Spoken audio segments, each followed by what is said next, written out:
سلام بابایشان، التماس به سوالهای ما تعجیلا جواب گویید. مخلصی شما. از یک نفر خواننده کلام الهی درباره آیات قرآنی عاید حرام بودن موسیقی پرسان شدم. او به من سوره لقمان آیت 6 را نشان داد. میخواهم شرح و تفسیر این آیت را از زبان شما شنوم.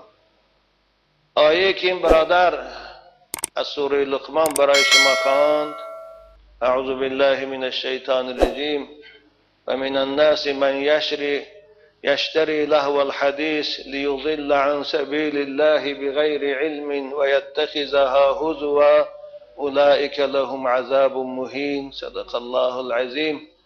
خداوند میگه بعضی از بندگان من، بعضی از انسانهایی هستند که پول میتیند،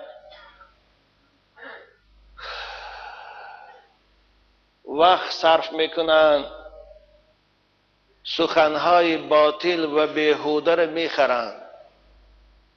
لهو الحدیث، سخنهای بیهوده، سخنی که وقتی انسان به هیچ چیز میگیرد. برای چه این سخنها را میخرند؟ لیضلوا عن سبیل الله، تا اینکه هم خودش و هم دیگران را از یاد خدا باز دارد، از یاد خدا دور کند. و یتخذها هزوا، دین خدا را، آیات خدا را برای خود مسخره و شوخی بداند، قرار بدهد. خداوند برای این تا آدم هایی که دین خدا را مسخره میکنند، عمر خود به بازی و به شوخی و به لهو میگذرانند، به بیهودگی تهدید میکند. فبشرهم بعذاب علیم، فبشرهم بعذاب مهین، اینها را بشارت ده به عذاب خار کننده دوزخ.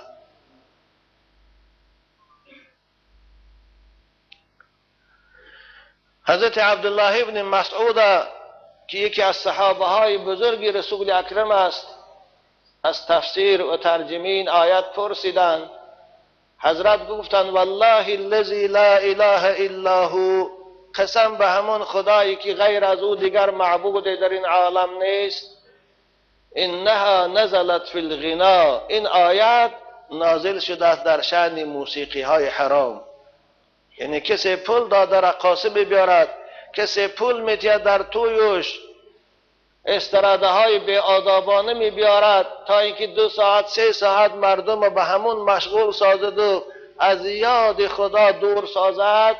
او در این آیت، در این وعید داخل است. فبشرهم بعذاب مهین، اونها را بشارت به عذاب دردناک. حضرت حسن بصری رحمت الله علیه را پرسیدند از تفسیر همین آیه کریمه که یا امام این برای چیست؟ حضرت گفتند: والله این هم درباره غنا نازل شدگی است. خلاصه عزیزانی که موسیقی های شهوت انگیز، موسیقی های بی آدابانه را حرام میدانند، دلیلشان همین آیه مبارکی سوره لقمان است. این میتونی از تفسیر ابن کثیر، تفسیر کشاف، تفسیر تبری، تفسیر صفوة التفسیر نگاه کنید، در همش این هست. از این سبب جمهور موسیقی های شهوت انگیز، موسیقی هایی که انسان از یاد خدا غافل کند، حرام میدانند به همین آیت. لیکن موسیقی که مثل نای یا مثل دایره یا سرودخوانی که به خاطر نصیحت و آداب آموختن باشد، اینها استثناست از این آیه مبارک، استثناست. زیرا که اینجا خداوند میگه که به شرطی که این موسیقی ها، یعنی این لهو حدیث یا افسانه گویی ها هست، یا من کسیت هایی که امروز برآمده، شما یا برادرتان یک کسیتی که اینای تلی سریال میتی 3 ساعت تماشا میکنه، در این 3 ساعت او یک بار الله نمیگوید، شما در همین وعید داخل هستی. زیرا که با دادن همین نوار به اون کس، شما او را از یاد خدا چی کرده؟ غافل کرده. از همین سبب لهو گفته هر چیز باطل را میگویند که از کار خیر، از یاد خدا، از عبادت ما و شما را باز دارد، همین لهو میگویند. بنابر عزیزان من، آره مطلق موسیقی حرام نیست. مثلا دایره زدن در تویها، در مولودها، این تولد کودک، پیشواز مسافرها، این باک ندارد دایره زنن، یا در عیدهای محفلهای خرسندی دایره زدن سرودخوانی کنن، زنها خودشان بخشن علاحده مردها خودشان بخشن. اما موسیقی های شهوت انگیز، کنسرت هایی که در تالارهای کنسرتی می شود میرن، اینا همش حرام است. هیچ کس اونها را حلالیش ده فتوا نمیدید، نه همون کسانی که موسیقی مباح میدانند، نه کسانی که سخت میگیرن و اجازت نمیدن. اما گفتم که زنها خود بخوشان باشن باکی ندارد.